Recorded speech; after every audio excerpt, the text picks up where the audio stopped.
tadi ni, jangan beli banyak sangat durian Musang King tu. Beli 2 biji je. Tahu?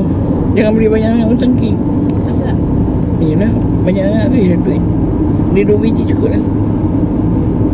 2 biji pun dah mahal ni. Dia tadi tayar pun 300, 150. Dapat dah 3 biji. Dapat 2 Musang King. Satu Pekton atau tak pernah makan pekton kan? Tak pernah. Udang merah pernah. Udang merah pernah. Air pernah. Impun air tu mana tu? Ha? Impun air tu mana? Oh, beg yang kat depan ni. Yang kat belakang tadi tu beg.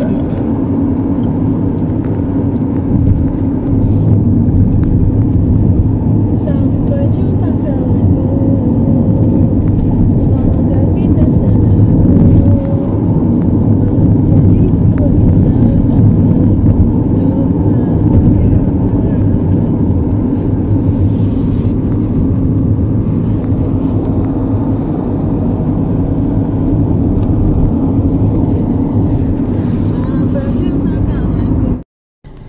Sekarang kita sedang berada di tepi sungai.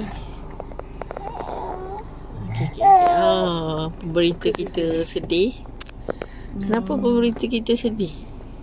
Pemberita kepoci kita yang tu. Pemberita kepoci kita sedih.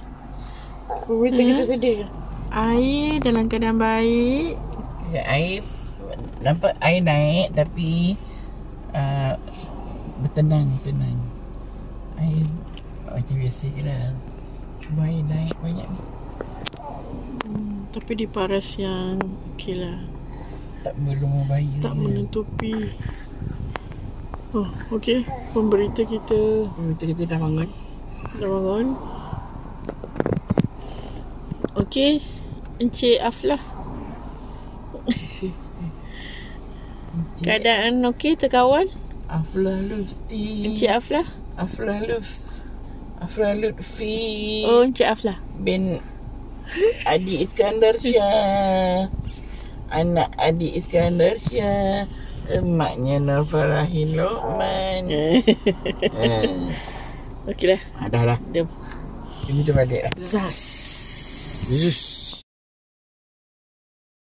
Nampak menyelerakan. Sangat melera. Okey. Sedap.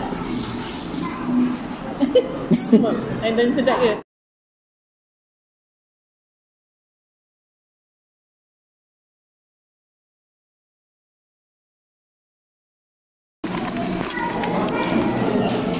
Rasa sangat manis.